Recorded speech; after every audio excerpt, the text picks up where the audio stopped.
Hello students, আবারও চলে এসেছি একটা নতুন এবং খুব গুরুত্বপূর্ণ ক্লাস বা ভিডিও নিয়ে। গতকাল তোমাদের সাথে ডিজিজ রিলেটেড আমি একটা পিডিএফ শেয়ার করেছিলাম, যেখানে কোন ধাতুর জন্য বা কোন মেটালসের জন্য কি ধরনের রোগ আমাদের শরীরে দেখা যায় সেগুলো নিয়ে ডিসকাস করেছিলাম, এবং যেখান থেকে বলেছিলাম যে তোমাদের কম করে দুটো কোশ্চেন কিন্তু আসবেই আসবে।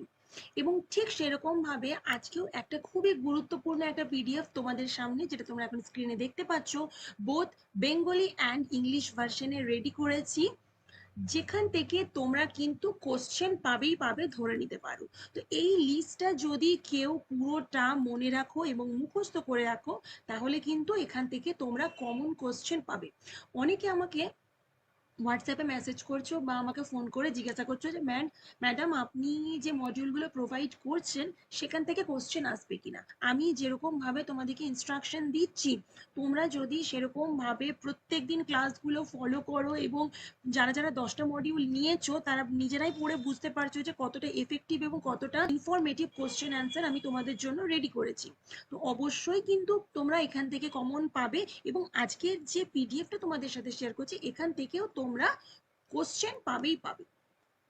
তো প্রথমেই বলে রাখছি, দুটো পিডিএফই কিন্তু আমি রেডি করেছি। যারা যারা ইংলিশ ভার্সনে নিতে চাইছো তারা ইংলিশ ভার্সনে নিতে পারো, এবং যারা বেঙ্গলি ভার্সনে নিতে চাইছো তারা কিন্তু বেঙ্গলি ভার্সনেও নিতে পারো। দুটো ভার্সনই আমি কিন্তু রেডি করেছি। তো এখন তোমাদের সাথে বেঙ্গলি ভার্সনে আমি একবার পড়িয়ে বা বলে দিচ্ছি, যাতে তোমরা খুব ভালো করে বুঝতে পারো। স্ক্রিনে এখন তোমরা যে পিডিএফটা দেখতে পাচ্ছ সেটা বেঙ্গলি ভার্সনে, এবং ইম্পর্টেন্ট ডে রিলেটেড, কোন দিবস কত তারিখে হয়েছে এইটা নিয়ে কিন্তু পিডিএফ। প্রথমে হচ্ছে জাতীয় বিজ্ঞান দিবস কবে পালন করা হয়ে থাকে? 28শে ফেব্রুয়ারি। বিশ্ব বন দিবস কবে? 21শে মার্চ। একবার ইন্টারাপ্ট করছি, পুরো পিডিএফটা কিন্তু আমি একদম মাস অনুযায়ী এবং ক্রোনোলজিক্যাল অর্ডারেই কিন্তু সাজিয়েছি। যেমন ধরো এখানে হচ্ছে মার্চের সব থেকে যেটা আগে, 21শে মার্চ আগে, তারপর 22শে মার্চ, তাহলে 23শে মার্চ, যাতে তোমাদের কিন্তু মনে রাখতে সুবিধা হয়, আমি কিন্তু সেরকম ভাবে এই ইম্পর্টেন্ট ডে রিলেটেড পিডিএফটা রেডি করেছি। বিশ্ব বন দিবস 21শে মার্চ পালন করা হয়ে থাকে। বিশ্ব জল দিবস 22শে মার্চ। বিশ্ব আবহাওয়া দিবস, যেটাকে আমরা মেট্রোলজিক্যাল ডে বলি, 23শে মার্চ সেলিব্রেট করা হয়ে থাকে। এরপর চলে আসবো এপ্রিল মাসে কি কি ইম্পর্টেন্ট ডে রয়েছে। বিশ্ব স্বাস্থ্য দিবস 7th এপ্রিল। বিশ্ব বায়ুমণ্ডল দিবস 10th এপ্রিল। সিভিল সার্ভিস দিবস বা সিভিল সার্ভিস ডে 21শে এপ্রিল। বিশ্ব ধরিত্রী দিবস 22শে এপ্রিল, যেটাকে আমরা ওয়ার্ল্ড আর্থ ডে বলে থাকি। বিশ্ব রেড ক্রস দিবস 8th মে। বিশ্ব জীববৈচিত্র্য দিবস 22শে মে। তামাক বিরোধী দিবস 31শে মে। এরপর চলে আসবো জুন মাসের কি কি ইম্পর্টেন্ট ডে রয়েছে, চলো দেখে নিই। বিশ্ব পরিবেশ দিবস বা world environment day 5th June. বিশ্ব মহাসাগর দিবস 8th জুন। ভ্যান মহোৎসব ডে, সেটা হচ্ছে 1st জুলাই। জাতীয় চিকিৎসক দিবস 1st জুলাই। দেন হচ্ছে বন মহোৎসব সপ্তাহ, সেটা হচ্ছে 1 to 7th জুলাই। বিশ্ব জনসংখ্যা দিবস 11th জুলাই। বিশ্ব হেপাটাইটিস দিবস 28th জুলাই। নেক্সট হচ্ছে জুলাই মাস হয়ে গেল, এরপর হচ্ছে আগস্ট মাসে দেখি। বিশ্ব স্তন্যপান দিবস 1st অগস্ট। আন্তর্জাতিক যুব দিবস 12th অগস্ট। বিশ্ব ওজন দিবস 16 সেপ্টেম্বর। বিশ্ব হৃদরোগ দিবস 29 সেপ্টেম্বর। বন্যপ্রাণী সপ্তাহ 28 অক্টোবর সেলিব্রেট করা হয়ে থাকে। বিপর্যয় হ্রাসের জন্য আন্তর্জাতিক দিবস 13ই অক্টোবর। সুনামি সচেতনতা দিবস 5th নভেম্বর। বিশ্ব বিজ্ঞান দিবস 10th নভেম্বর। শিশু দিবস 14ই নভেম্বর।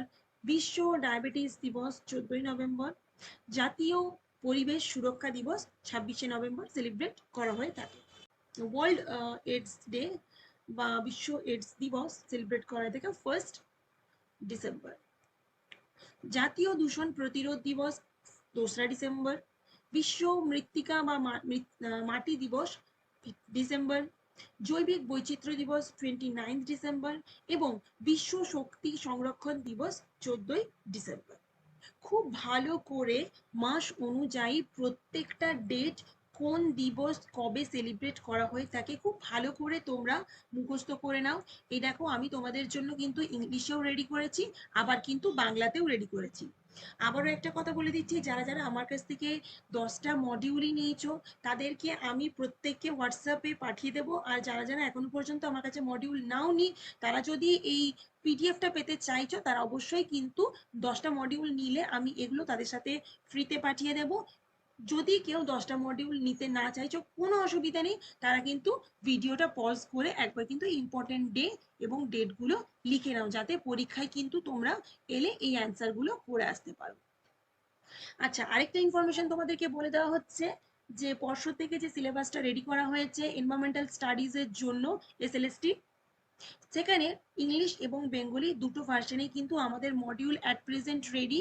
যে যখন চাইবে দেন অ্যান্ড দেন 20 মিনিটসের মধ্যে আমরা পাঠিয়ে দিতে পারবো।